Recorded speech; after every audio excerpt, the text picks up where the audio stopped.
Some among them were potentially dangerous. Most were loyal. But no one knew what would happen among this concentrated population if Japanese forces should try to invade our shores. Military authorities therefore determined that all of them, citizens and aliens alike, would have to move. This picture tells how the mass migration was accomplished. Evacuation. More than 100,000 men, women, and children, all of Japanese ancestry, removed from their homes in the Pacific Coast states to wartime communities established in out-of-the-way places. Their evacuation did not imply individual disloyalty, but was ordered to reduce a military hazard at a time when danger of invasion was great. Two-thirds of the evacuees are American citizens by right of birth. The rest are their Japanese-born parents and grandparents. They are not under suspicion. They are not prisoners. They are not internees. They are merely dislocated people, the unwounded casualties of war. The relocation centers are supervised by the War Relocation Authority, which assumed responsibility for the people after they had been evacuated and cared for temporarily by the Army. A relocation center, housing from 7,000 to 18,000 people, the entire community bounded by a wire fence and guarded by military police, symbols of the military nature of the evacuation. Each family, upon arrival at a relocation center, was assigned to a single-room compartment, about 20 by 25 feet. Barren, unattractive. A stove, a light bulb, cots, mattresses, and blankets. Those were the things provided by the government. In 1942, the United States government forcibly relocated over 112,000 Japanese nationals and Japanese Americans to remote housing facilities called war relocation camps for the purpose of detainment, re-education, and forced labor. Of those interned, 62% were United States citizens. President Franklin Roosevelt authorized the internment with Executive Order 9066, allowing military commanders to designate military areas as exclusion zones. This power was then used to declare the entire Pacific coast as an exclusion zone, forbidding people of Japanese descent to live within these areas, unless, of course, they were held in war relocation camps. In 1944, the Supreme Court upheld the constitutionality of these exclusion zones, and in 1945, after 2.5 long years of imprisonment, the interns were finally released. The United States government issued no formal apologies, but did present each former inmate with exactly $25 in cash and a train ticket home, if they were lucky enough to still have one. 43 years later, in 1988, President Ronald Reagan would sign a bill that formally apologized for the internment of Japanese Americans on behalf of the United States government, and finally granted reparations to survivors. The language of the bill stated that government actions of the 1940s internments were based upon 3 criteria: racial prejudice, wartime hysteria, and a failure of political leadership. So what is most important in this bill has less to do with property than with honor. For here we admit a wrong.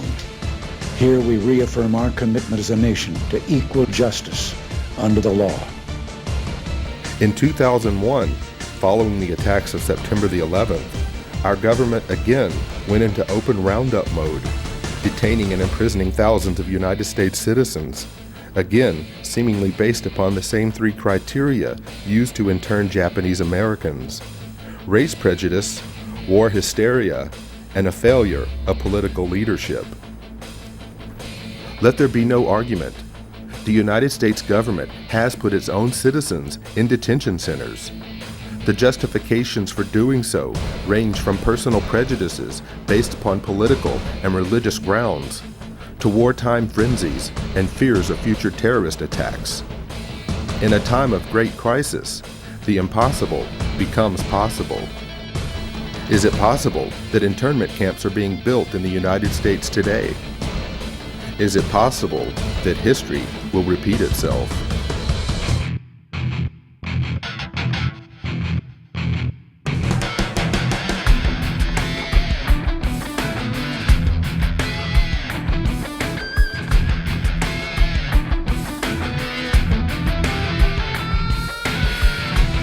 stunning, particularly to hear President Obama claim the power to keep people in prison indefinitely with no charges against them, no conviction, no sentence, just imprisonment.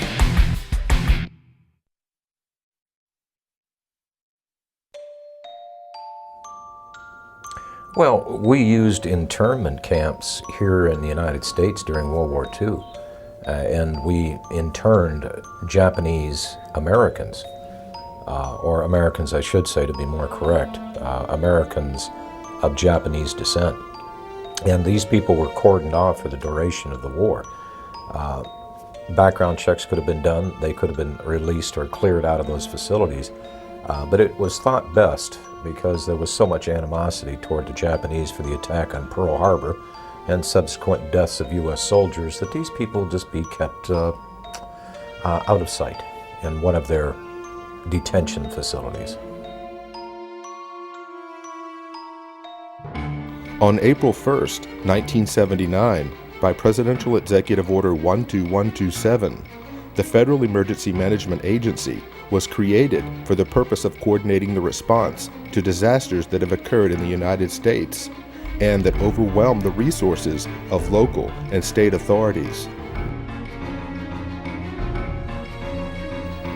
Upon its creation, FEMA absorbed the Federal Insurance Administration, the National Fire Prevention and Control Administration, the National Weather Service Community Preparedness Program, as well as several other federal-level preparedness programs. FEMA was also given the responsibility for overseeing the United States Civil Defense, a function which had previously been performed by the DoD's Defense Civil Preparedness Agency. In 2003, FEMA became part of the Department of Homeland Security's Emergency Preparedness and Response Directorate. FEMA follows three simple directives. 1. National emergency recovery. 2. Continuity of government. And 3. Combating perceived threats to the existing social and political order.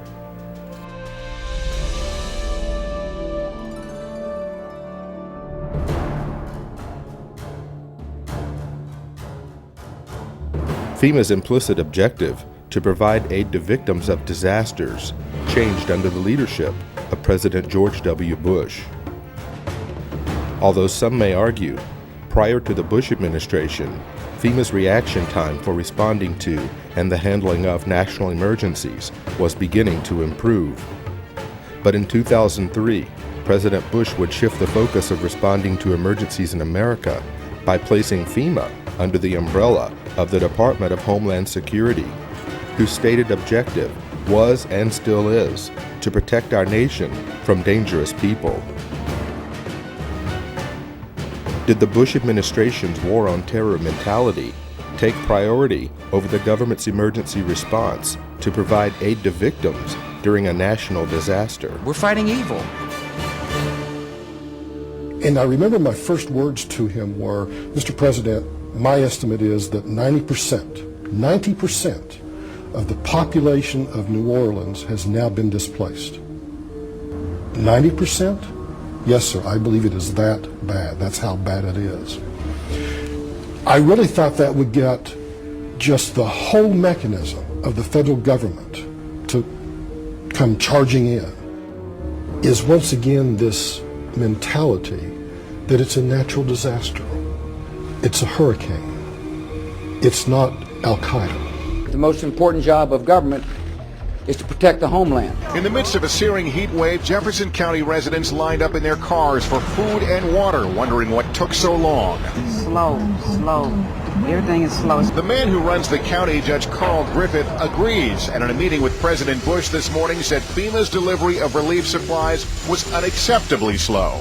To save American lives, we must be able to act fast. A real distrust of the federal government, especially with the levee system, because now the Army Corps has pushed that date back now to 2011. It was supposed to be up by 2010. As requests for emergency assistance poured in after Hurricane Katrina, one applicant listed this as his address, the Greenwood Cemetery in New Orleans. FEMA promptly issued a check for $2,358 for rental assistance. That's just one of thousands of examples of a alleged fraud and abuse described in a new report by the investigative arm of Congress. Cost to taxpayers about $1 billion. The examples are so egregious that what they tell us is that FEMA didn't perform even basic checks to safeguard taxpayers' money. Well, today the outrage spread to Congress where House members accuse FEMA of a cover-up.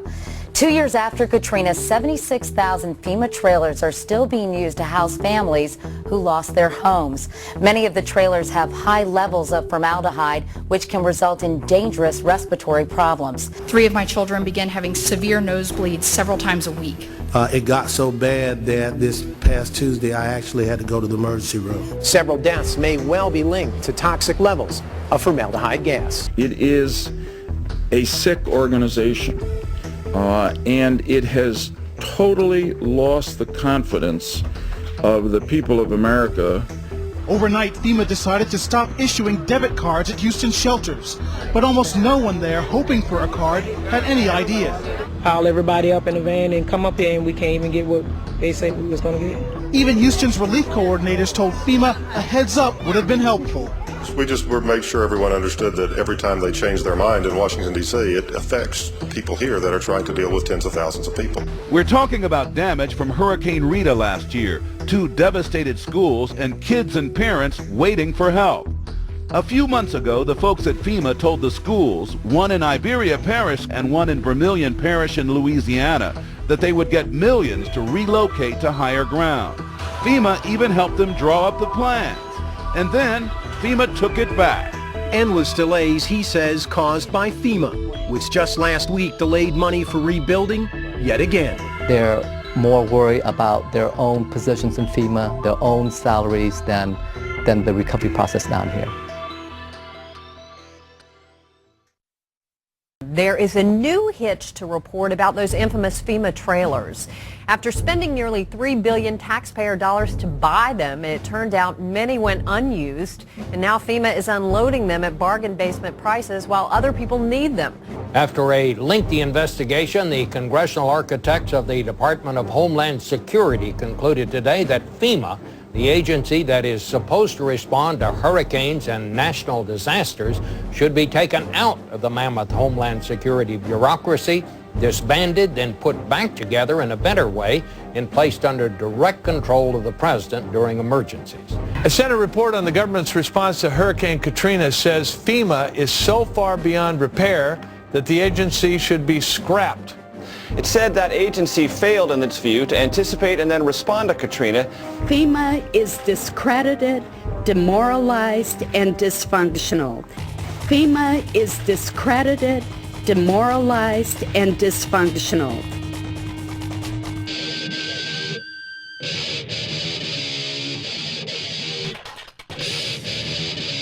In the mid-1970s, the discredited federal government was more scared of the public than ever, coming off the years of Richard Nixon.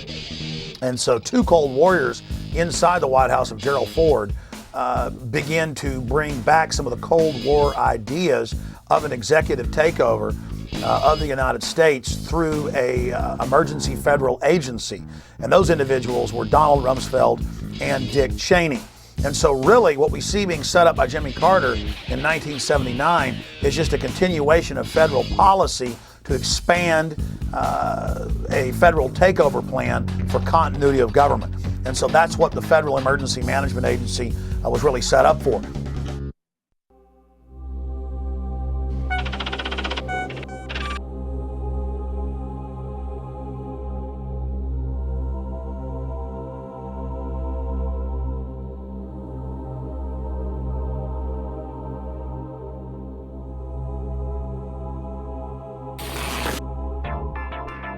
Colonel North, in your work at the NSC, were you not assigned at one time to work on plans for the continuity of government in the event of a major disaster?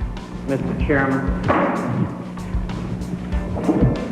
I believe that question touches upon a highly sensitive and classified area, so may I request that you not touch upon that, sir. One of the programs that got exposed during Iran-Contra was Rex 84. And Congressman Jack Brooks, in those hearings, brought up the fact that in reality, FEMA was a cover for a huge continuity of government program in case the American people ever rebelled. And that was the architecture or the blueprint for the illegitimate shadow government to fully take over the functions of the entire federal government, suspend the Constitution, suspend the Bill of Rights, and arrest whoever they wanted to. And FEMA was going to control the camps that the people were going to be put into. And FEMA would be the main governmental institution with different directors over every agency. And now when you watch FEMA on television, it's always a colonel or a general or an admiral in uniform who's over the different departments. The martial law portions of Rex 84 were outlined in a 1982 memo written by FEMA Deputy John Brinkerhoff. Martial law was to be declared in the event of a national crisis, yet the plan did not define the term national crisis. The plan allowed FEMA to take control of both federal and state governments, appointing military commanders to replace duly elected officials. The plan also called for the rounding up of at least 21 million American Negroes for delivery to numerous military bases converted into prison centers, also known as FEMA relocation camps. Why? Because at that time, African Americans were classified as one of the largest threats to the continuity of the federal government. Who does the federal government consider the biggest threat these days? The convergence of globalization and technology has created a new brand of terrorism. There were persons who, for whatever reason, came to view their home country as the enemy. The kind of right-wing, religious-based domestic terrorism. Disturbing news tonight about homegrown terror. Part of this is a big change in the White House, a new cultural experience, and some of the crazies are coming out of their closet. Right now, it looks like there is no connection between the men arrested and any known terrorist cell. Homegrown. Homegrown, I should say. Folks, we've got a very serious situation here. I'm holding what is called the right-wing extremism, current economic and political climate, fueling resurgence and radicalization and recruitment. And in it, we talked about the fact that they define pro-lifers as domestic terrorists. They put this in a Department of Homeland Security document, this official assessment, now saying pro-lifers, people that believe in end-time prophecies, people that are opposed to the administration's position on immigration, those of us that are standing up for the sanctity of life and for the sanctity of marriage, all of those are now potential, and this is what they're saying, domestic terrorists. It's a terrorist next door that could be our bigger threat. They call people who believe in the sanctity of life, who believe in owning firearms, who believe in serving their country in the military and coming back, who are very concerned about the policies that this nation is embarking on, spending too much money, taxing too much. It's all listed right here. These are the domestic right-wing extremists. 1 million names under the watchful eye of the United States. America's so-called terrorist watch list has hit the record number according to one of the country's most prominent civil liberties groups. That's a lot of people to keep track of. They're adding new people all the time. It's a secret list that you don't know really quite how one gets on and you don't know how you get off. They're coming out and profiling huge groups of people. You know, if you voted for a certain political candidate, you should be considered a potential threat.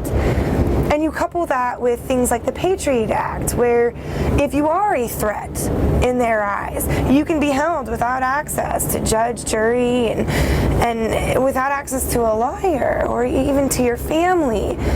That's very concerning because we've watched our country go through and do this to brown people, you know, overseas. They're rounding up enemy combatants and they're putting them in camps and they are torturing them. That is a fact. We know that. In May 2007, President Bush signed the National Security Presidential Directive 51.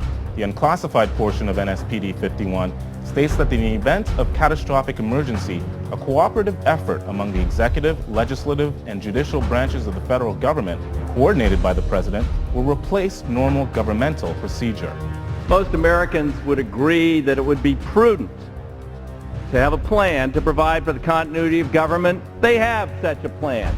They introduced a little sketchy public version that's clearly inadequate and doesn't really tell us what they have in mind. But they said, don't worry, there's a detailed classified version.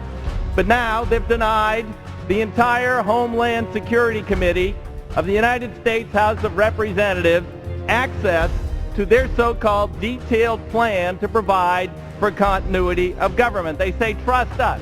Trust us?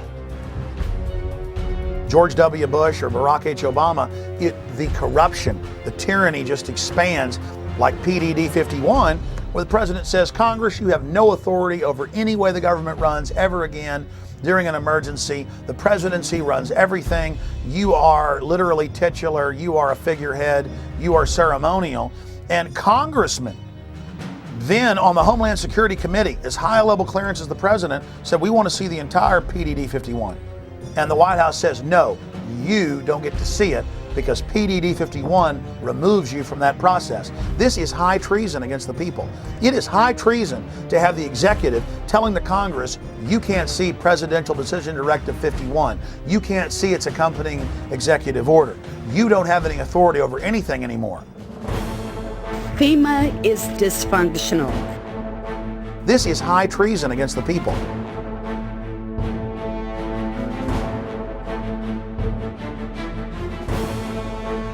The FBI's counterintelligence program was a series of covert and often illegal programs conducted by the United States government and aimed squarely at investigating and disrupting dissident political organizations within the United States. According to a Senate Select Committee study chaired by Senator Frank Church, and including such members as Phil Hart, Walter Mondale, and Barry Goldwater, the FBI's motivation for conducting these programs was protecting national security, preventing violence, and maintaining the existing social and political order.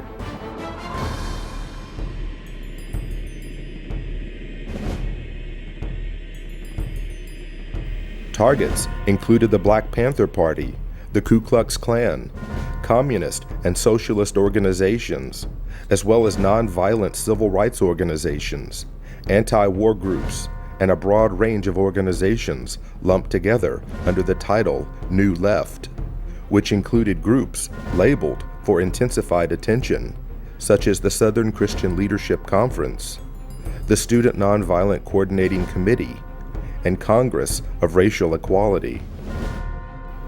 Over the course of 4 presidential administrations, FBI Director J. Edgar Hoover ordered FBI agents to expose, disrupt, misdirect, discredit, or otherwise neutralize the activities of these movements and their leaders. Speakers, teachers, and writers, even individual student demonstrators with no group affiliation, were all fair game. Individual case studies revealed that the FBI was successful in preventing the distribution of books, newspapers, and periodicals. They prevented groups from forming and disrupted peaceful demonstrations and large anti-war marches, as well as denied groups and organizations facilities to hold meetings and conferences. According to attorney Brian Glick in his book War at Home, the FBI used 4 main methods for their counterintelligence program. Number 1, infiltration, getting agents on the inside in order to undermine trust and scare off potential supporters. Number 2, psychological warfare, planting false media stories, forging correspondence, making anonymous phone calls, spreading misinformation about meetings and events, setting up pseudo-movement groups run by government agents, and manipulating and threatening parents, employers, landlords, school officials, and others to cause trouble for activists. Number 3, harassment through the legal system. The FBI and police abused the legal system to harass dissidents and make them appear to be criminals. Officers of the law gave perjured testimony and presented fabricated evidence as a pretext for false arrest and wrongful imprisonment. They also discriminatorily enforced tax laws and other government regulations.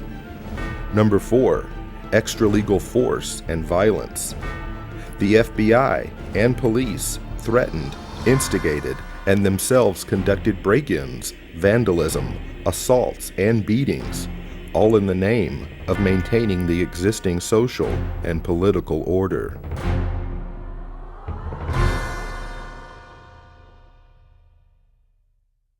Increased security for 4 New Jersey Supreme Court justices after their home addresses were revealed in a webcast by a self-proclaimed white supremacist.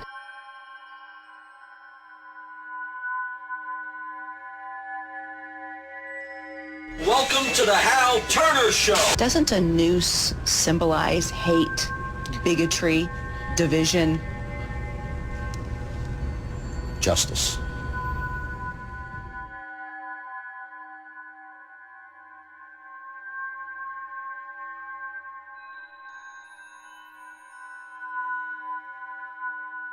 Who are you? Where are you calling from? Hola, this is Pedro. Spick, From San Diego. don't call my radio show anymore, you filthy spick animal.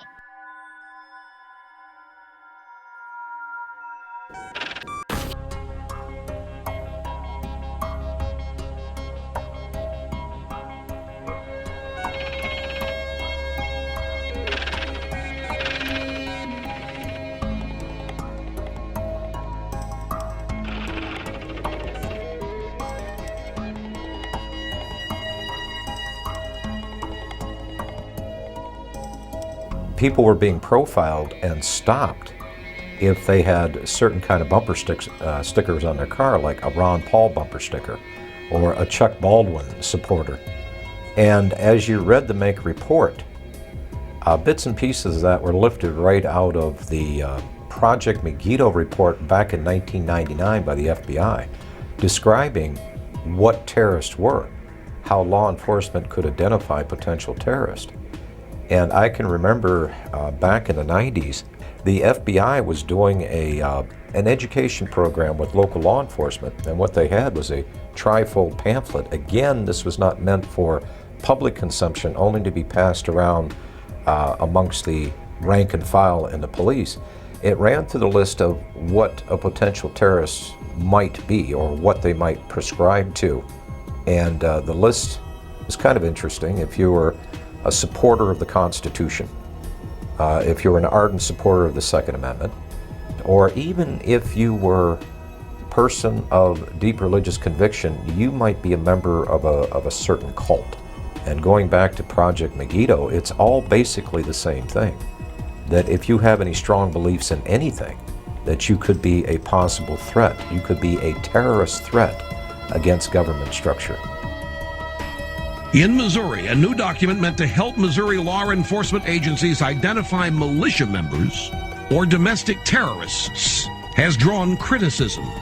The February 20 report called the Modern Militia Movement mentions such red flags as political bumper stickers for third-party candidates, such as Ron Paul, who ran for president, talk of conspiracy theories such as the plan for a superhighway linking Canada to Mexico, and possession of subversive literature. So the state police in Missouri have been told that if you see a car with a bumper sticker that opposes the so-called creation of North American Union, the superhighway, that you are probably following a militia member, that you are following an anti-government radical. If you see a car with a bumper sticker that says Ron Paul for president, you might be dealing with a violent radical. Exercise extreme caution.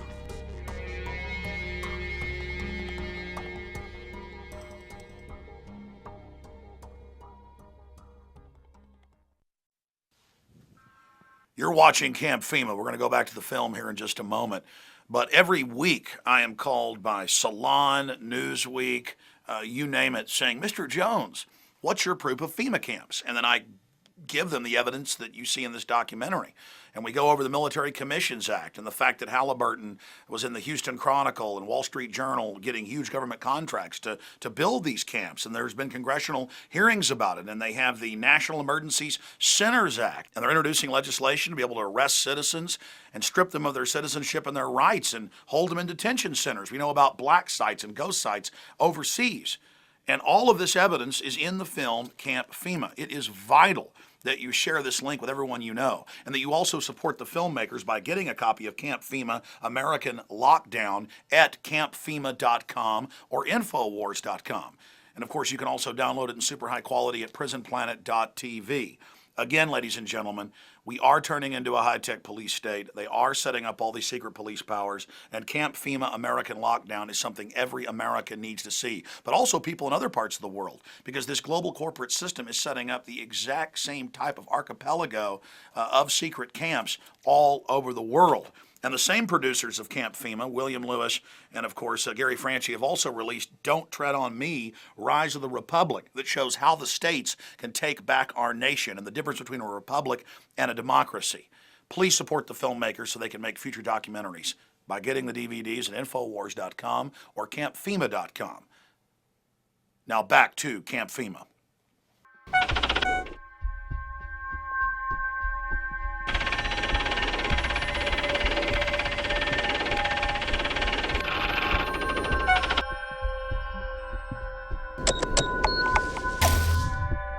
We do know that 28% of their funding comes from the Department of Homeland Security. This is not the first time that a report has been issued to Missouri law enforcement and surrounding fusion centers in other states by the MIAC Center. This right here is a stack of every single one of the MIAC reports that has been drafted. MIAC Alert, Constitution Rangers, June 7th, 2007. You've got the Black Separatism Bulletin, November 4th, 2008, American Radical Islam Converts. Here is the MIAC Strategic Report dated 11/28/2008 on the anarchist movements. You've got it on the Modern Committees of Safety, Voice of the People, or Militias in Disguise. That's January 9, 2009, which came out right before the infamous MIAC Strategic Report on the Modern Militia Movement. So they've been producing these documents for quite some time. If the people profiled in this document could be considered a potential threat to law enforcement, that means they could be considered a potential domestic terrorist. And if you have the word terrorist attached to your name, whether it is domestic or foreign, the Patriot Act still applies to you, whether you're an American citizen or not. I remind you that before the Nazis began to persecute and incarcerate and kill and so forth the Jewish people in Germany, the first thing they did was label them as extremists and fanatics and all these kind of things and get the people conditioned against them. And then with the approbation of the general populace, they were able to unleash the fury of the state against them, and we all of course know what happened as a result of that.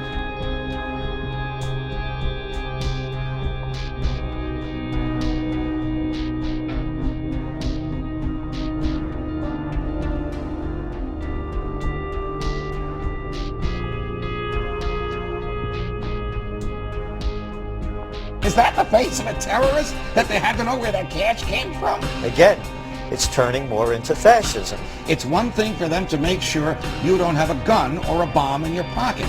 It's another thing for them to not like a book. This shows you the danger of profiling. Maybe he was profiled because he had a Ron Paul bumper sticker. An anti-tax demonstration is scheduled for downtown's Keener Plaza April 15th, but charges are flying that one of the organizing groups is an extremist anti-government group. The Southern Poverty Law Center and the Anti-Defamation League have their own opinions about the Constitution Party. I think we'd consider it a fringe right-wing political party that we consider to have extremist roots. When we talk about the New World Order, it is mimicking, if not duplicating, language that comes out of organized white supremacy. The elites have said that they want to have a final revolution, that they know the public's going to revolt against them, so that's why they've scientifically set up the surveillance grid, the cashless society. This whole continuity of government system is designed to suppress and control the people of America. Northcom, the Pentagon, the military are all announcing their number one job now is fighting the American people. They're saying the number one terror threat is veterans and gun owners and conservatives and libertarians and Ron Paul supporters. And I've been sent secret Army documents. We call the phone numbers and they're accurate and real, where I'm being watched at In the Fed protest, where we peacefully go out and demonstrate. And now even the ACLU has written letters saying, why is the Pentagon watching U.S. citizens? Why are you listing any protest as an act of terrorism? The real terrorists are the people that have hijacked our nation that would dare say the First Amendment is terrorism.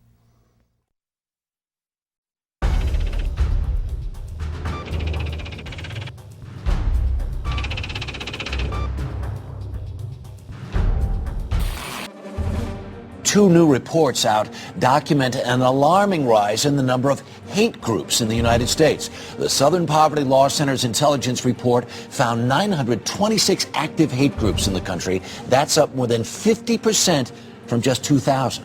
Morris Dees is the founder of the Southern Poverty Law Center. He joins us from Montgomery, Alabama. Good morning, sir. Your report dovetails with a brand new report from the Department of Homeland Security claiming basically the same thing. And they say part of it is because of the election of President Obama. Other part of the responsibility goes to the deteriorating economy. The political climate, the election of Obama, the immigration issues that have faced the United States over the last 5 to 10 years, and now especially the economy, is almost causing a resurgence of what we saw in the days of Timothy McVeigh, almost a militia movement that's being reborn in the United States. Homeland Security says people who oppose abortion or worry about the threat of illegal aliens could pose a radical threat to America. It warns about groups and individuals dedicated to single issues like abortion, immigration, and gun rights, and even raises a red flag about veterans returning home from the wars in Iraq and Afghanistan. Does this report seem to lump in ordinary Americans who have real concerns about stuff with nutjob racists and anti-Semites? There's one thing that's glaringly missing here. No discussion about the real terrorists, the Al-Qaeda cell groups and others that are located inside the United States. It's all about domestic. It's not overseas. The most dangerous. It literally changes the entire focus for the Department of Homeland Security has been doing. I was passed by an Oklahoma City police officer vehicle, and they slowed down, got in behind me, followed me for about 3 miles, and then pulled me over. When the officers approached my vehicle, they asked me if I knew why I was being pulled over, and I said no, I had no idea. And they said it's because of the sign in the back of your truck. And I said, my sign that says aboard Obama, not the unborn. And the officers said yes, that's why. Later that afternoon, I got a call from the Secret Service. They wanted to do a quick walkthrough of my house to make sure I wasn't some kind of radical racist. Why would Americans, under the guise and the threat of worldwide terrorism, why would they willingly give up or relinquish their rights to government when our rights did not come from government in the first place? Our rights merely came from God. They were enumerated by the government, put in the Bill of Rights as a reminder not to us, but those in power as to not violate them. And I know the history of government, not just American government, but the history of government well enough to know that most governments acquire power and they do not like dissent. We are losing our freedoms in the United States. Most Americans do not realize that we have free speech zones in the United States. I mean, talk about an oxymoron. You know, all of the 50 states are a free speech zone. You're an American. That by definition creates a free speech zone. We have freedom of speech because we stand up and say what we think, not because the Founding Fathers ratified the First Amendment in 1791. So if we're losing the free speech zones, the governments in general throughout history have tried to quell dissent by controlling the media, which we already have in this country, and by generating fear of confrontation. After Seattle, the feds said we can't allow protests anymore in America. It's too dangerous. That's why we're going to have free speech zones miles away from where the events are, in baseball fields, in church parking lots, where nobody can see you or hear you. You've got your First Amendment, but you've got it way over here miles away. That all started as a beta test in Seattle in '99 with the police, after they'd staged the riots, with hired anarchists, coming up to people saying nowhere in the city could they even wear a pin saying no WTO. And the police say, hey, First Amendment is suspended in Seattle, and the news pushed it like it was a good idea and the right thing to do. The lines are open. This is First Word, ladies and gentlemen. At 877-367-2526. Whatever's in your head, call and share it at this moment. Hello. Yeah, how you doing, Alan? My name's Austin from Florida. I was recently looking around on the Army's website, army.mil, and I came across this document called the Civilian Inmate Labor Program. This was put out in 2005, and I was just like reading over the first couple pages. Just in the first couple pages, this document on the Army's own website talks about converting military bases and installations into giant prisons and establishing civilian inmate labor programs. Have you ever heard of this? No.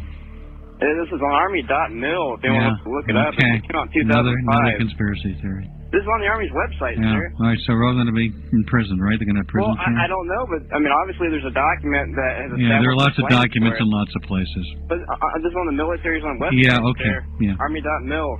Okay. I'm at army.mil. Says the link's broken. There's no such army.mil.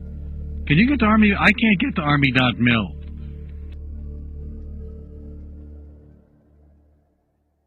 Army Regulation 210-35. Now, this was set up in 1986 secretly. And for 10 plus years, it was secret. And in 1997, Bill Clinton declassified this, and we were the first major radio show to cover it.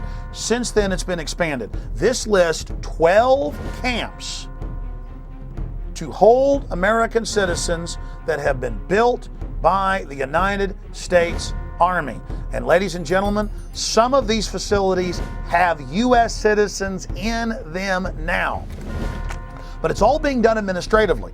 To beta test the Army running camps, they did deals with the federal government and now states to take prisoners convicted in the civilian courts and to then stick them on U.S. military bases administered by the Bureau of Prisons but operated by the U.S. Army.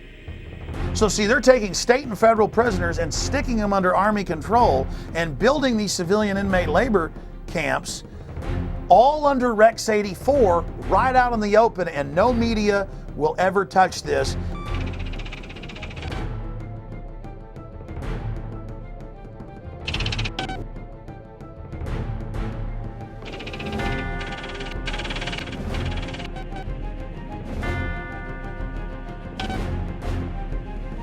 Beginning in October, the Army plans to station an active unit inside the United States. Under NORTHCOM and under the new Homeland Brigade, that was first going to be 3,000, and then 20,000, and then 40,000. The 3rd Infantry Division's 1st Brigade Combat Team has spent 35 of the last 60 months in Iraq. Combat-hardened troops who've been running camps and centers in Iraq are now coming back to the United States to, quote, carry out law enforcement actions. The Army unit may be called upon to help with civil unrest and crowd control. There has been some concern and some misimpressions that I'd like to correct. The primary purpose of this force is to provide help to people in need in the aftermath of a WMD-like event in the homeland. This force has got no role in civil disturbance or civil unrest, any of those kinds of things. The Army Times reporting, quote, they may be called upon to help with civil unrest and crowd control or to deal with potentially horrific scenarios, end quote. NORTHCOM, the Northern Command that came into being in October of 2002, when that came in, people like me were concerned that the Pentagon was going to use its forces here in the United States, and now it looks like, in fact, it is, even though on its website it says it doesn't have units of its own. Now it's getting a unit of its own. And the Army Times said during civil unrest inside the United States that the Army's new job would be engaging the American people. The Posse Comitatus Act of 1878 generally prohibits federal uniformed services from carrying out domestic law enforcement duties, except in cases expressly authorized by the Constitution or an act of Congress.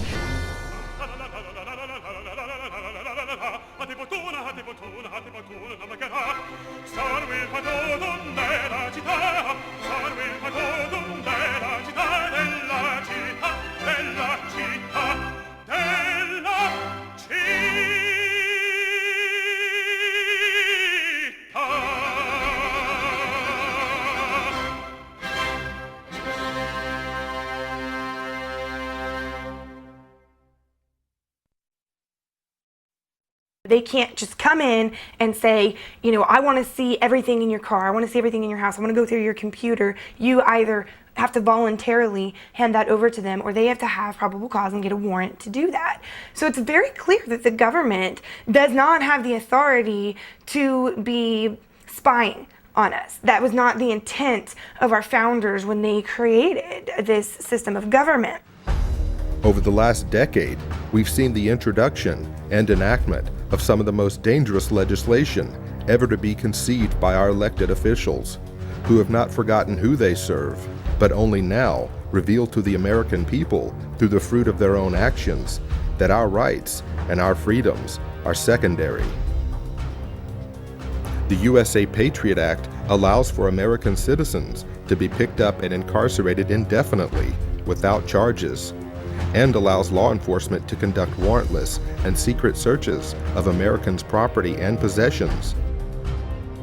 The Military Commissions Act dissolved the cornerstone of our Constitution by removing the writ of habeas corpus, allowing the permanent imprisonment of enemy combatants, and disallowing petitions to the court to know why you've been locked up in the first place. Although never passed by the Senate, the Violent Radicalization and Homegrown Terrorism Prevention Act shows us the mindset of our leaders in Washington. If passed into law, the bill would make public demonstrations and protesting into an act of terrorism and label the organizers as thought criminals and potential homegrown terrorists. Now that the federal government has the authority to sneak, snatch, and lock up its own citizens, a new bill has been introduced by Congress that gives the feds a place to hold those outspoken dissenters and potential domestic terrorists. The National Emergency Centers Establishment Act, or H.R. 645, allocates military bases to be converted into FEMA emergency centers. It also mandates that these camps be built complete with public works, medical, and educational facilities, just like the Japanese internment camps of the 1940s. Why is the media on one hand saying there are no FEMA camps, but on the other hand, legislation has been introduced to build them? H.R. 645, titled the National Emergency Centers Act, directs the Secretary of Homeland Security to establish national emergency centers throughout the United States. It's all being done for your own good. The bill directs these camps to be built in existing military installations, whether operational or not, for the stated purpose of providing temporary housing and to meet other appropriate needs as determined by the Secretary of Homeland Defense. Here's H.R. 645 legalizing what has already been developed, what's already been paid for by FEMA. And that is these FEMA camps for everybody's safety, these FEMA camps for everybody's comfort, these FEMA camps that the people need during emergencies. The government doesn't build things that are not needed or that there aren't contingency plans that say there's a reason for them. Also, it's been reported by WorldNet Daily that the Department of Homeland Security has already awarded nearly a $400 million contract to Halliburton to build some temporary detention centers on an as-needed basis. We know this is their main attack profile, is old, shut-down bases. And so you go point them out and go, look, the barbed wire's facing in, or look, this is a designated FEMA camp. And they say, well, where are the people? Where are the people in the camp? The point is, it's a designated facility for that. Conceivably, these are the kinds of camps that could be used for political dissidents, just like occurred in Nazi Germany. I got a feeling in the next few years that you may start to see some American citizens end up in these camps for questioning the government. The president can declare a national emergency, and it can be anything. It can be a hurricane, or it can be political protests or civil disorders like we saw in the race riots. I think the government's anticipating that there's going to be a increased reaction against the economic downturn, and this could lead to the kinds of street riots and protests we've seen in countries such as France. If we do not have a government which is controlled and limited by the Constitution, then our personal motives and preferences are irrelevant. It doesn't matter if you have freedom of speech if you're in a FEMA concentration camp. It doesn't matter. You're certainly not going to be allowed to have a gun inside a concentration camp. And, all of our rights are predicated on a free America. And if we don't have a free America, all of the other questions become moot. Don't these companies have a responsibility morally if they're in there building camps and building shackles and building barbed wire facing in to speak out and say this is unconstitutional in the United States? Well, of course they do. But Kellogg Brown and Root was connected to some of the contracting that went on at Camp X-Ray, Guantanamo Bay in Cuba. So this is their business. I talked to the Department of Homeland Security spokespeople, and they affirmed the contract with this KBR, the former Halliburton company, was in place. The Department of Homeland Security was ready to build these contingency as needed detention centers anywhere in the country in the event of any kind of a national emergency, including natural disasters or, again, riots or protests. Just because you think someone might commit a crime doesn't mean that they have done anything, and does not mean that you have the right to punish them for what you think they are going to do. You know, in our system of government, you're supposed to be innocent until you are proven guilty, not guilty until you're proven innocent. And so if you can be declared guilty or potentially guilty before you even lift a finger, that is bordering on thought crime. That is bordering on punishing people for pre-crime.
I never understood these words before the thought police showed up at my front door. Liberty isn't something that we touch or feel or grasp in our hands. You can't taste it or smell it or hear it. It doesn't have a particular shape or size or color. It's intangible, elusive, and in constant need of nurturing, or else it withers and dies on the vines of tyranny. Modern tyranny is a lot more sophisticated than the Hitlerian or Stalin-esque things we've seen in the past. But even in Hitler's day, they knew how to sell it. And they advertised the camps as, hey, look, people don't like you here in the Warsaw Ghetto. You're not allowed to have jobs. You're not allowed to work. Get on the trains. We're coming to take you to a safer place where you're going to be able to work and be amongst your own people. They put them on trains, took them to the camps, killed the old and infirm, worked the other people to death. And they advertised, hey, we're going to delouse you, going to give you a shower, march right in here.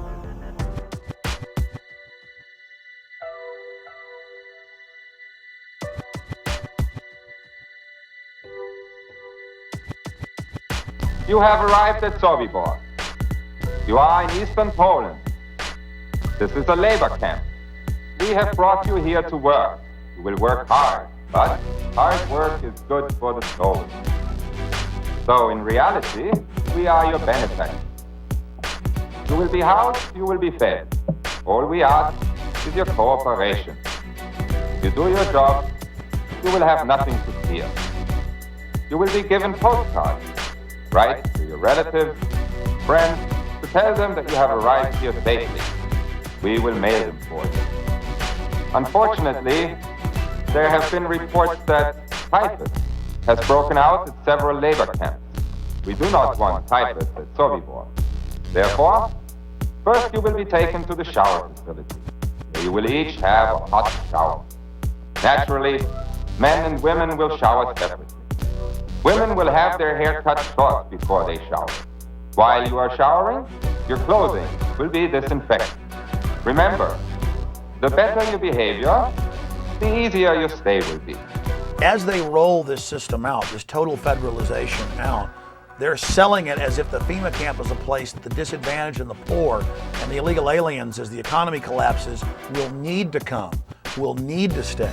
Now, in this more modern, sophisticated system, they're going to advertise the camps. They're going to show people getting the free concert, with a rock and roll star, or the Sunday night movie, or the free medical care, and they're going to be beating down the doors to get in the camps. Another way is to have an economic collapse that's fabricated. Okay, you cut lending from banks. Nobody has any money anymore. The economy tanks. Okay, then you've got massive people homeless everywhere. Then there's a problem. Economic collapse. The reaction is people get desperate and need a home. Solution is we present the home to you, which is the FEMA camp, which will be advertised as a wonderful place. Of course, it's a lie. So what you have there is they fabricate a problem to create reactions, which gives the solution they originally wanted in the beginning, which was to get everybody into the FEMA camps. That's how this is the story of history. It's happened over and over and over.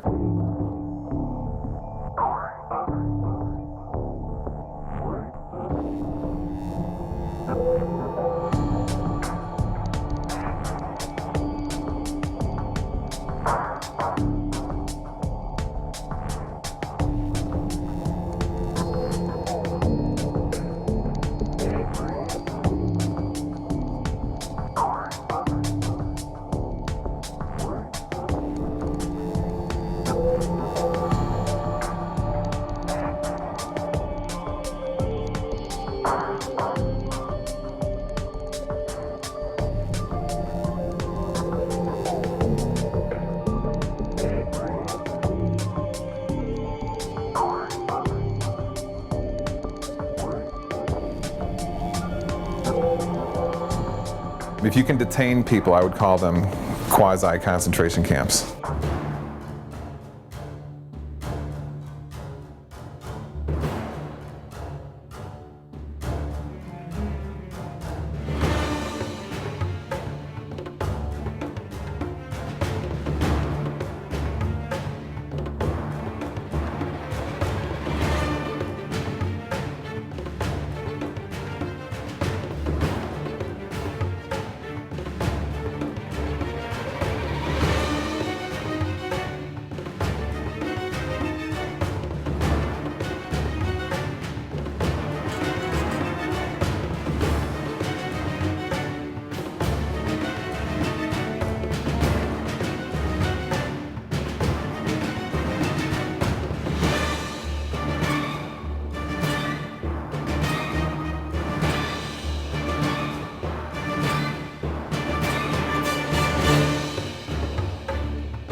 In 1999, American citizens were put in the Sandpoint Naval Brig outside of Seattle, Washington, and the news reported that FEMA was in control of the operation and was using the closed naval base as a mass prison.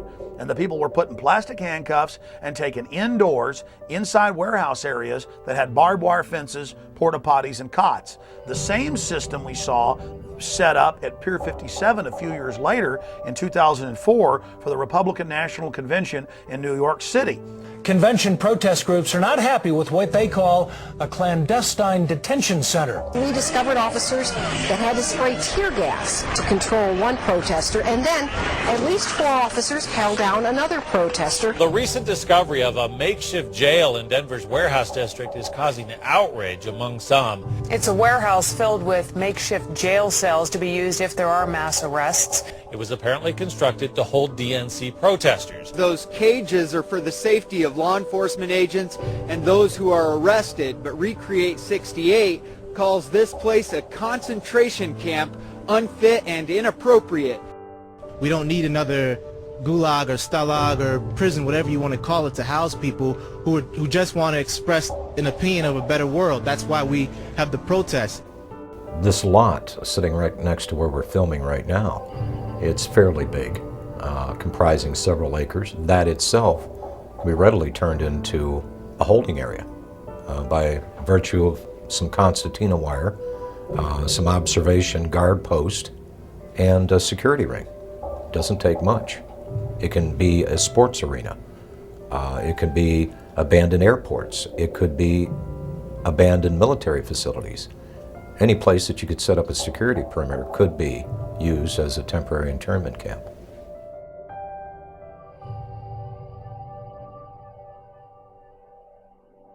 Well, it's recording. We got a FEMA RV thing right over here. I don't think that's okay, dude. I think it's a security guard. Yeah, but why is a FEMA RV parked in front of the mall? in front of the mall. In front of the closed part of the mall. That's real weird. Dude, look, it says Department of Homeland It's the Security. Department of Homeland Security parked in front of the mall? In front of that closed part, though. Can you go? No, you can go in there. What kind of... Why do we need Homeland Security at the mall? No. Do we need Homeland Security right here? Look, it says it right there. That says U.S. Department of Homeland Security. And why are they parked in front of the mall? Oh, man, that's what I want to know. What are y'all doing here? We just thought. I just want to know. I want to know what y'all are doing here. Step outside, please. Will you tell me what's going on? I will be more than happy as soon as you step outside. Sure.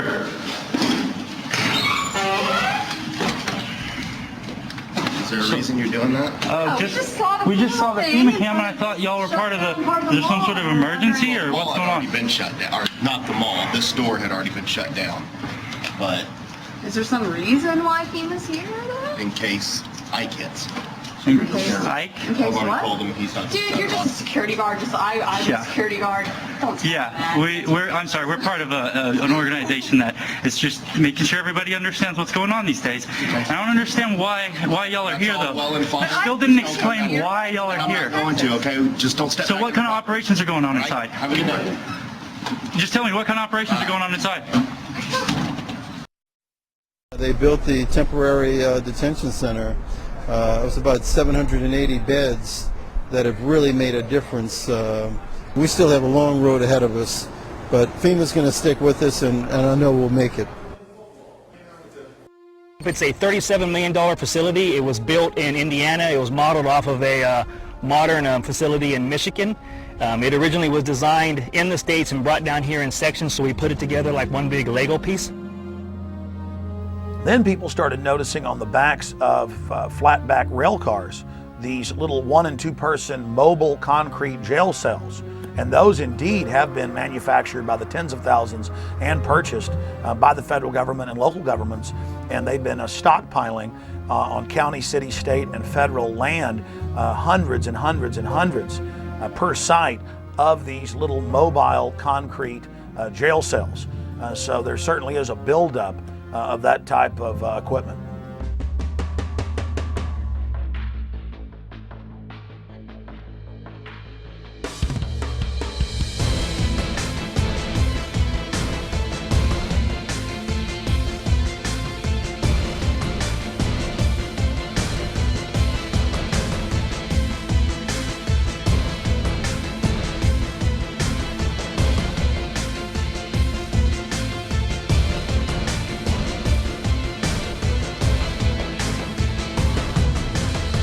Several years ago, the military issued a challenge to create a faster and better razor tape.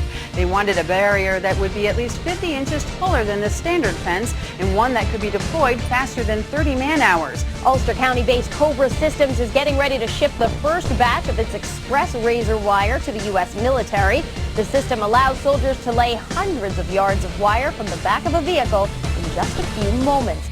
This is more of an action of a country that has gone absolutely berserk, that they feel that they would have to jail their own citizens, that the government would fear its own people so much that they would be talking about detaining people or incarcerating them or vetting them or investigating them or whatever. This whole thing has been turned on its head. So anytime that you can demonstrate the power of government and you want to condition people into a way of thinking or to intimidate them or make them fearful, do actions that are going to put the fear of government and authority in people's hearts. Strike that chord and make them shut up. Just when people in this country should be doing exactly the opposite, because I don't even recognize this country anymore. Attention, attention, attention. American forces are here to help. Remain calm. We will not tolerate civil disobedience.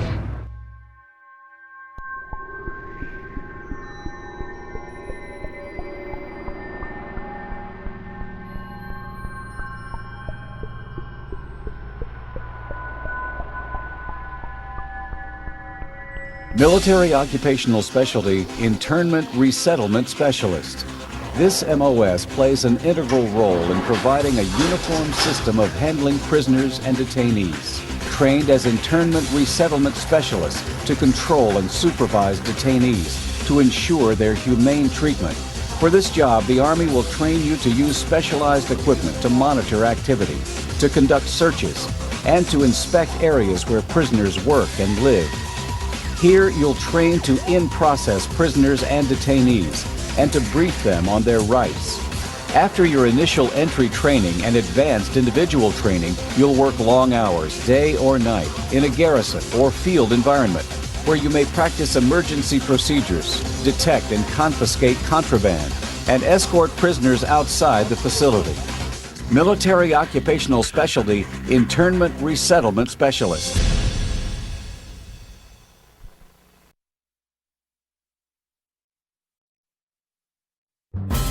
The burden of service has fallen almost exclusively onto the backs of our military. And that's why I won't just ask for your vote as a candidate. I will ask for your service and your active citizenship when I'm President of the United States. Citizenship is not an entitlement program. It comes with responsibilities. A young person joining our military must know that we will only send them into harm's way when we absolutely must. We need to ease the burden on our troops while meeting the challenges of the 21st century. People of all ages, stations, and skills will be asked to serve. Because when it comes to the challenges we face, the American people are not the problem, they are the answer. We cannot continue to rely only on our military in order to achieve the national security objectives that we've set. We've got to have a civilian national security force that's just as powerful, just as strong, just as well funded. Everybody somewhere between the ages of 18 and 25 will serve 3 months of basic training and understanding in a kind of civil defense. That universal sense of service, somewhere between ages 18 and 25, will give Americans, once again, a sense of what they are to be American and their contribution to a country and a common experience. We were taught, my brother and I, is that you have an obligation to give back. That's why community service has been such a big part of my life. Our troops need to know that we're making the same commitment to this country that they've made. I love Obama.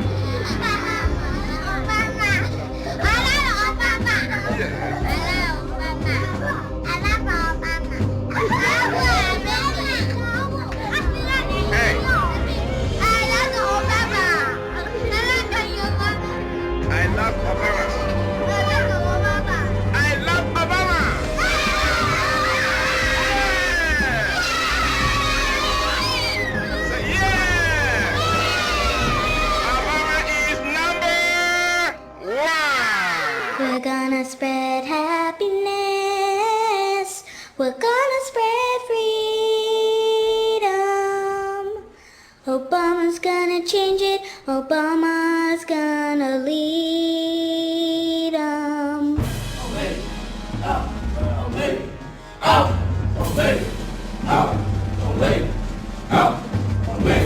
Since then, even the New York Times has reported that they're training the Boy Scouts now with Homeland Security to, quote, take on disgruntled veterans and gun owners in, quote, seek and destroy operations. And they had photos in the New York Times of these kids dressed up in Homeland Security outfits going after veterans and gun owners.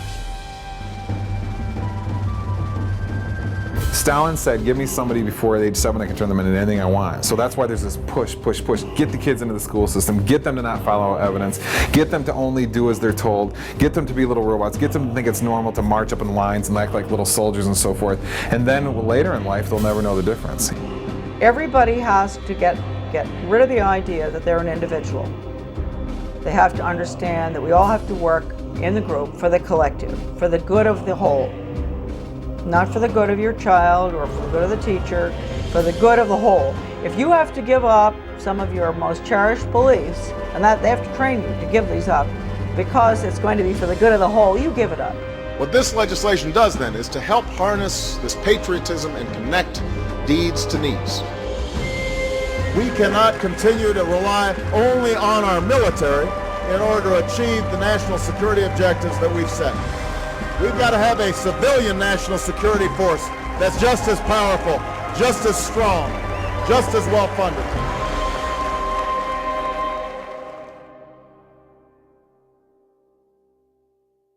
They've been turning on the American people and working against our interests for a number of years. And the people that you may be seeing that are going to be targeted to be put into these camps, these dissidents, these disenfranchised, disaffected people, the government would never, ever turn on the American people. They would never create a situation where they were so displeased with their government that the government may be forced to throw these people in concentration camps. They'd never do that, would they? My name is Sam Ozaki. I'm a native-born American citizen, Los Angeles, California, along with about 120,000 other persons of Japanese ancestry when Franklin Delano Roosevelt signed Executive Order 9066. We were all rounded up like cattle and placed into America's concentration camps. They had designated areas where people would report, and they were transported by bus to they called them assembly centers. They didn't have facilities to house 120,000 persons, so they took over racetracks, fairgrounds, places like that. Work in the camp was slave labor. In fact, they had us making camouflage nets for the United States Army. Now that was absolutely slave labor. Later on, I said we should all have refused to work and then let the Army and the government come in and do all the chores that had to be done. But as I said, we had lost all our, not only our life and liberty, but also our finances. You know, when you think about it later on, we were not much better than Hitler. On the other hand, we have to say that at least we were not gassed and murdered like the thousands that were killed, millions really, in Europe. Although I have to say that there were at least 10 persons shot and killed by American guards simply because they got too close to the barbed wire fence that was surrounding the camps. Native-born American citizens like myself were denied life, liberty, and the pursuit of happiness in total violation of all the Constitution, the Bill of Rights, and so forth. Every morning the children would stand up, face the American flag with liberty and justice for all. You know, psychologically, it really affected us. That's why, for example, I mentioned earlier on that there were many parents who never even told their children that they had been in concentration camps because they were ashamed.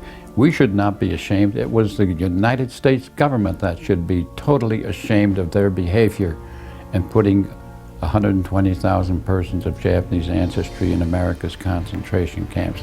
And you have to be alert because it can happen again.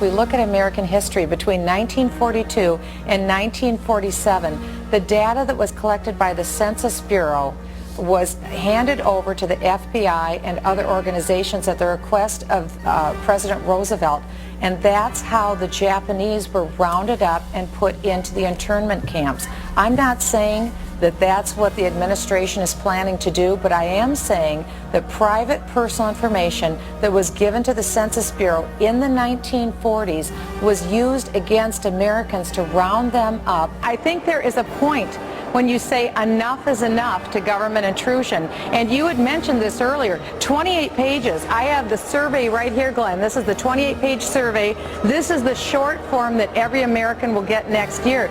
Does the federal government really need to know our phone numbers? Do they really need to know, like you said, the date and time that we leave, mental stability? You know the one question that's not on this survey, Glenn? Are you a U.S. citizen? I am just not comfortable with the way this census is being handled, with associating with ACORN, with the questions that are being asked, with Americans being compelled to give this information. How will this be cross-checked? Will it be held privately? It's up to a $5,000 fine. They're saying that if somebody who is connected with ACORN, now working for the U.S. Census, shows up at your door, knocks on it, and demands to know your race, your employment status, the name of everybody in your household, whether you've ever received food stamps, and your phone number, and everybody else's phone number, and you say, I'm not really comfortable giving that to you, you're going to get fined $5,000. The United States government between 1942 and 1947 passed the Second War Powers Act. They used the U.S. Census information to round up the Japanese and put them in the internment camps. Okay. Americans were told that they wouldn't have their information used against them. They did.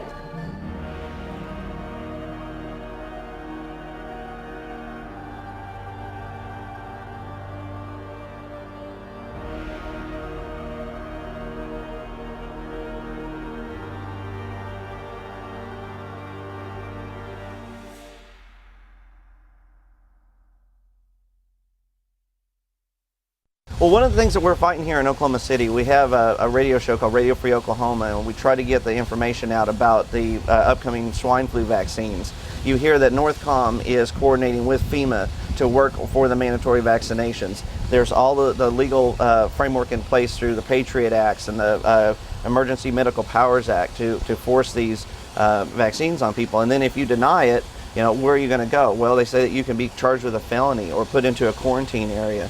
Now it's starting to come into view how these camps could be used.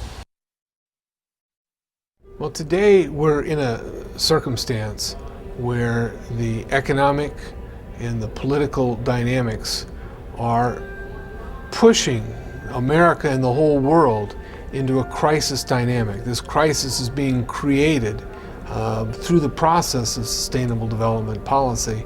Several things are occurring. One is that our system of justice is being changed. We're shifting from equal justice, where every human being has certain unalienable rights to life, liberty, and property, etc., to a system of social justice where no one has any such right, but where people are judged based upon the group that they're part of. Previously, there have been several reports, such as the MIAC report in the state of Missouri, but this is the first time that a report such as this actually named individuals. Once you label someone in a derogatory manner, an extremist, a potential militia member, terrorist, whatever term is used, for some people the moniker will remain. Before you can persecute people, before you can incarcerate large numbers of people, you have to marginalize them. You have to create the image that these people are dangerous to society, or they're extremists or radicals, call them what you will, but marginalize them from the mainstream of society so that at that point the rest of society will accept the persecution that might result upon this group. It's been an age-old strategy that's worked in every totalitarian regime in the history of the world, and that's why we're concerned here in the United States when we see this kind of marginalization going on about people who voted for Ron Paul or people who voted for Chuck Baldwin. Why are they being marginalized? Why are they being singled out as a potential danger to society. And I think it's shades of the strategies and tactics of totalitarian regimes in history past, and that should never happen in this country. The people in Washington, D.C. haven't represented what was on the American people's minds for a long, long time. They are the most disassociated, discombobulated, disconnected people on this planet. And they necessarily had to do that for all the violations of the Constitution that they've done. Just how far are you willing to go before you stand up and say no more to the federal government?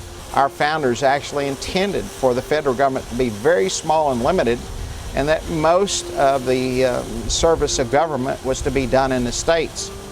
And so I think there's probably a growing conflict between states and the federal government. And I think there's some really good reason for the federal government to be concerned right now, because I think there are a lot of people in the United States that are beginning to say, where are we going to draw the line in the sand and say no more to the federal government?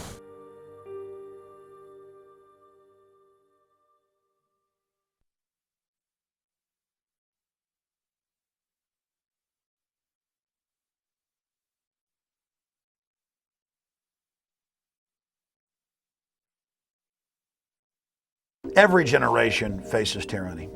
Every generation faces corruption and is forced to stand up against it or become enslaved.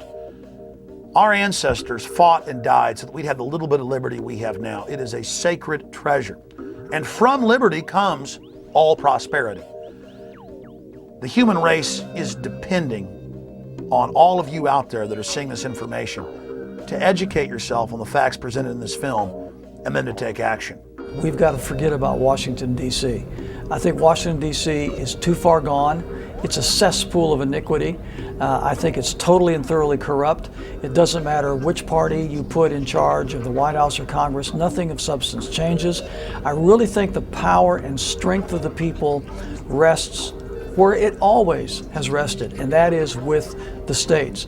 So we need to start putting some teeth into our state laws, and we need to be electing sheriffs that are going to protect us from federal agents when they initially don't understand this because their civics lessons weren't very good in school. The 10th Amendment very clearly says any authority not granted to the federal government by the Constitution belongs to we the people and the sovereign states that make up this union. The states had all the power. They gave some few powers that are listed in the Constitution to the federal government and kept all the rest for themselves.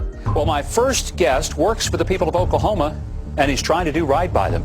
But he believes it's kind of hard to do that when the federal government keeps butting into the state's business.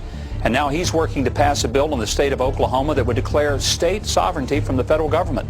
Well, the resolution is saying that the Constitution is the supreme law of the land and that it specifically delegates certain powers to the federal government, and all other powers are reserved to the people and the states, and that the federal government has increasingly moved out of that framework over the last several decades, and that they need to get back into that proper role. A number of states already have them. Many more are considering similar resolutions as a bulwark, proponents say, against the federal government handing down laws that they see as unfunded or unconstitutional. Ongoing pattern of overstepping its constitutional authority. Dozens of states are now considering resolutions asserting their sovereignty under the 10th Amendment in the Constitution, pushing back against Washington's intrusion into everything from land use to gun control. And there's really somewhat of an uprising in the states across the country is this federal law called the Real ID Act. Texas appears ready to declare its sovereignty again. A resolution doing just that has the unabashed endorsement of the state's governor. I believe the federal government has become oppressive. I believe it's become oppressive in its size, its intrusion in the lives of its citizens, and its interference with the affairs of our state. The bill, H.C.R. 50, is currently in Texas's House. It reasserts the constitutional guarantee of the 10th Amendment. We need to focus on our state government. We need to focus on our state legislators, the governor's mansion, the state Supreme Court, the sheriffs at the state and local level. All these agencies need to be the focus of freedom-loving people. And if you do treasure the notion that your rights are unalienable, meaning imbued in you by our Creator, and you want to defend the American circumstance, the only way we can effectively battle the Agenda 21 protocol is to do it locally. We have the checks and balances in the states to be able to maintain the freedom of our people. You get involved in your local area. I mean, that's where you can affect the most change. I don't know why we have FEMA. I don't see anything about a FEMA in our Constitution. I think it should be eliminated. We're fighting tyranny. We're standing up for liberty. We're the good guys. We have the moral high ground on our side. All you have to do is get started. Take that first step, and then you'll find that you get this momentum, and you can't stop it. We are the government. Do whatever you can to get involved and get to know what is happening in your state. Are they watching people in your state and sending information up to FBI and Homeland Security? Are you going to be profiled in a report issued by your state?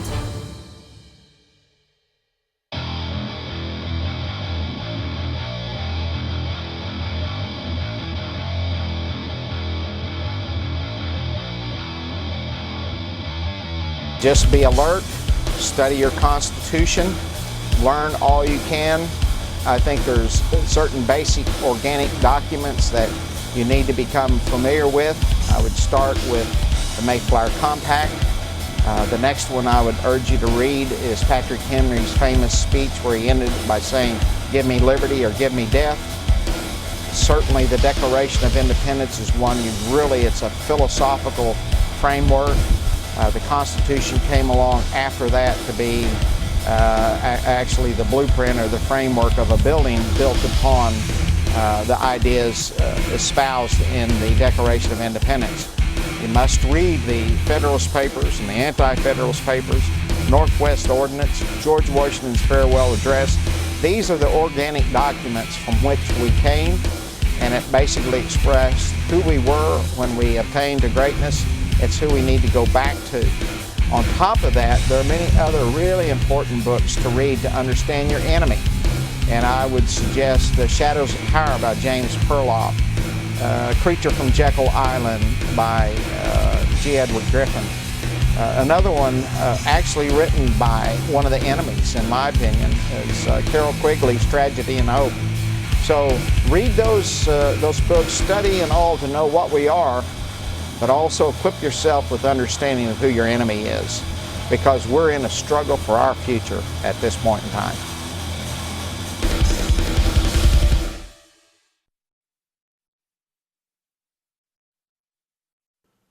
Thank you for watching Camp FEMA American Lockdown. The information in this film is documented fact, but don't believe myself or the filmmakers. Research the information you've seen in this documentary and prove for yourself that it is a bona fide reality. And then please take action with this film and show it to everyone you know. And other documentary films available at campfema.com and infowars.com, like Don't Tread on Me, Rise of the Republic. When you purchase the films, you're also supporting independent citizen filmmaking and the alternative media that is now really discrediting the establishment. We have come so far together, and it's exciting for me to see other great filmmakers like William Lewis and Gary Franchi out there taking action. They couldn't have done this work without all of you out there supporting them, so I want to thank you. If you want to get involved in Gary Franchi and William Lewis's organizations, you can visit the website restoretherepublic.net or takebackwashington.com to get involved with other patriots in your area in our fight to restore our constitutional republic and to remove it from the control of the offshore criminal cartel known as the New World Order. I would also encourage you to visit Infowars.com and PrisonPlanet.com, my news websites, and my syndicated radio broadcast, because we are continually covering the latest developments in the battle against the globalist. Thank you for watching Camp FEMA.